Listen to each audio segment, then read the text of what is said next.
Madame, mademoiselle, monsieur, bonjour et bienvenue dans ce magazine où nous poursuivons notre rencontre avec le professeur David Engels qui vient de publier ce livre, ce manifeste je dirais, Que faire ? Vivre avec le déclin de l'Europe, paru aux éditions Blue Tiger Media. Professeur, bonjour. Bonjour. Alors, qu'est-ce qui fait que vous avez souhaité écrire ce manifeste ? Ces livres remontent déjà finalement à quelques années et puis c'était plutôt un fruit de mon cheminement personnel suite aussi aux impressions liées à mon livre précédent, le déclin, la crise de l'Union européenne et la chute de la République romaine, qui m'avait tellement confronté aussi en tant qu'individu à ce diagnostic de déclin et de crise civilisationnelle que je devais aussi me positionner en tant qu'individu. Ce déclin civilisationnel n'est pas quelque chose que j'ai ressenti ou que je ressentirais comme quelque chose d'étranger à moi-même, mais quelque chose qui m'affectait et m'affecte toujours dans la vie de tous les jours, qui affecte ma vie de famille, mon épouse, mes enfants, et je devais définir moi-même comment faire pour vivre avec ça sans ni se lancer dans un genre de défaitisme qui accepte cette transition civilisationnelle, ni dans un genre de dépression.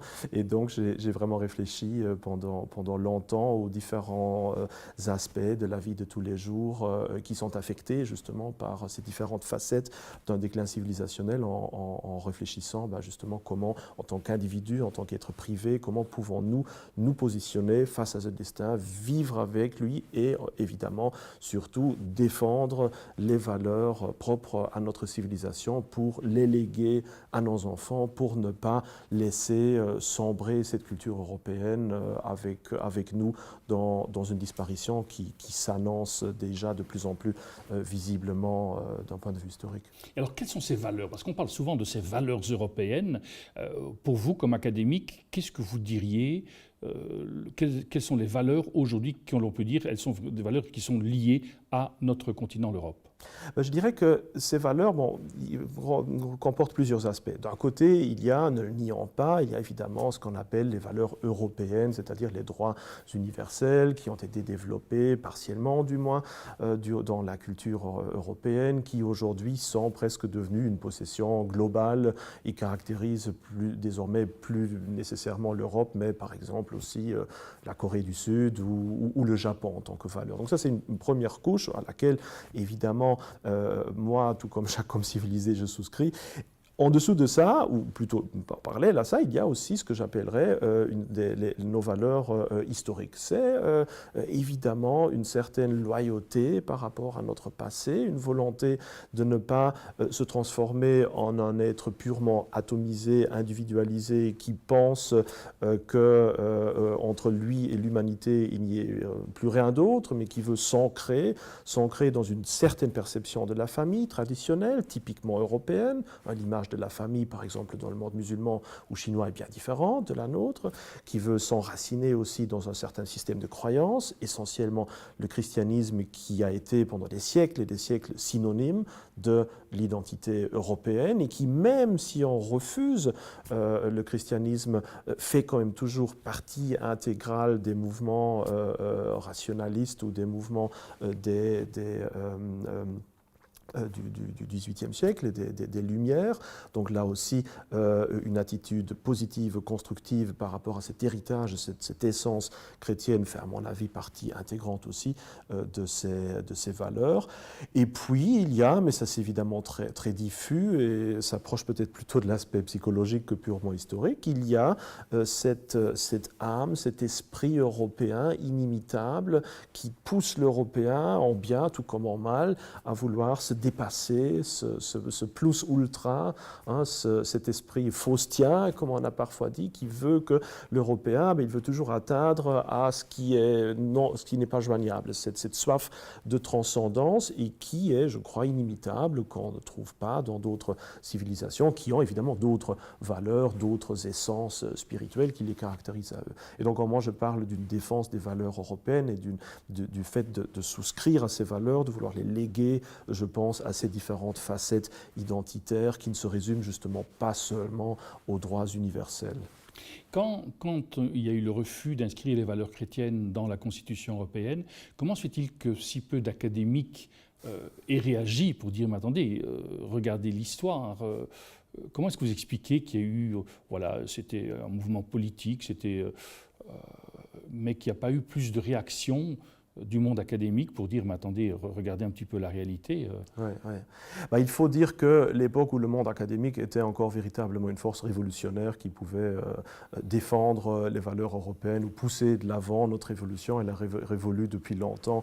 Il se fait malheureusement que le système universitaire tel qu'il est aujourd'hui, qui dépend si largement du monde économique et qui dépend aussi si largement d'une véritable disproportion entre le cadre disponible et les places disponibles, a poussé le monde académique vers un certain opportunisme politiquement correct déjà depuis quelques décennies, c'est évident. Et puis il faut dire aussi que depuis l'évolution de mai 68, il y a eu, je dirais, une certaine mise ou une certaine, comment dire, assimilation du monde académique par des forces de gauche, des forces libérales, pas nécessairement acquis aux valeurs conservatrices, mais plutôt à ce qu'on appelle progressiste, même si je trouve que ce mot est très, très mal choisi. Et ça est certainement une raison pour laquelle il n'y a pas eu une résistance, même s'il faut dire que le monde académique, là, actuellement, de toute façon, il résiste à plus ou moins rien du tout.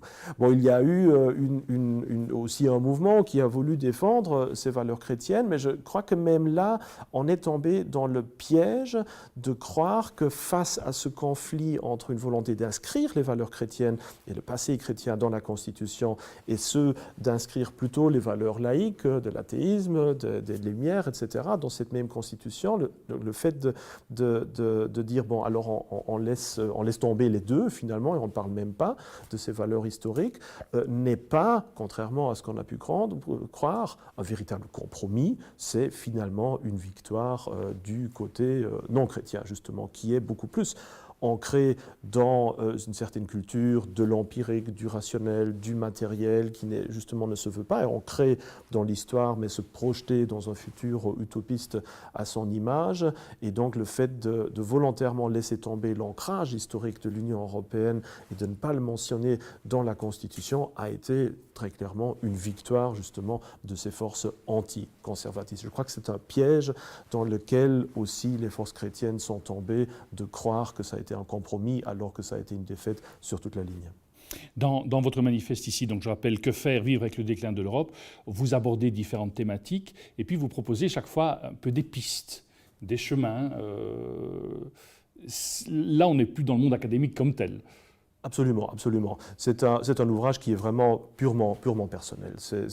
Mais qui, je crois, en même temps, pourrait intéresser beaucoup de personnes, parce que j'ai été souvent confronté lors des conférences aussi relatives à mon livre Le Déclin, que les personnes, durant la conférence, après, m'abordaient en disant « c'est bien beau tout ça », et on partage largement votre impression d'un certain déclin civilisationnel, mais que faire littéralement? Qu'est-ce que nous pouvons faire en tant qu'individus confrontés à cette déchéance? Comment est-ce que nous pouvons la vivre au jour du jour? Comment est-ce qu'on doit faire? Comment est-ce qu'on peut encore mettre des enfants au monde? Comment est-ce qu'il faut les éduquer face à cette évolution-là? Comment gérer le travail quotidien? Faut-il encore obéir finalement aux autorités? Faut-il obéir à un État qui se fait aussi l'apôtre de cette déconstruction? Et donc toutes ces questions-là m'ont touché évidemment très fortement aussi, d'autant plus que je suis père de famille, et donc rien que pour moi-même, j'ai essayé de systématiser, c'est peut-être le propre de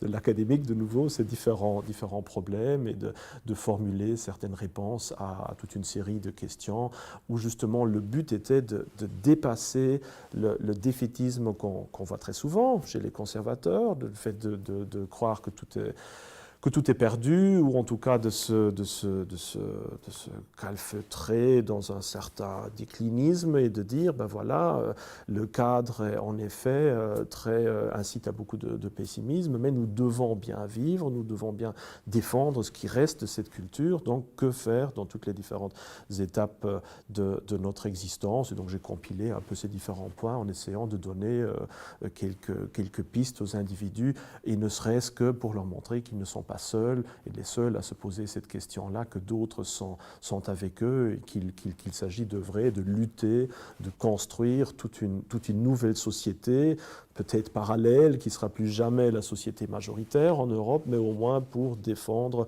aussi longtemps que possible cette identité européenne. Et ces pistes-là, effectivement, qui sont aussi une invitation à ne pas tomber dans le défaitisme et dans le pessimisme. C'est vraiment pour dire, voilà, écoutez, la vie, au travers de ce que l'on traverse aujourd'hui, il y a des pistes possibles pour un bien vivre, voire même pour un mieux vivre. Peut-être. Bon, je reste forcément très pessimiste. Bon, évidemment, on ne va pas vers un déclin ou une catastrophe européenne à feu et à sang. Ce déclin que j'entrevois va être un déclin au long terme, à la fin duquel on aura peut-être une situation comme vers la fin de l'Empire romain, où on a donc une culture antique qui est encore défendue, ou en tout cas véhiculée par une certaine élite païenne. J'imagine qu'en Europe, dans quelques siècles, ça ira un peu dans ce sens-là, que même dans notre continent, il n'y aura plus que très peu d'Européens qui eux-mêmes voudront véritablement défendre cet héritage, mais qu'au moins c'est leur but, tout comme le nôtre, d'essayer de nous projeter aussi longtemps dans le futur et de préserver cet héritage qui sait, un jour, tout comme le paganisme a influencé très fortement le christianisme, pourra, qui sait, donner un nouveau relan un jour à ce qui caractérise notre civilisation.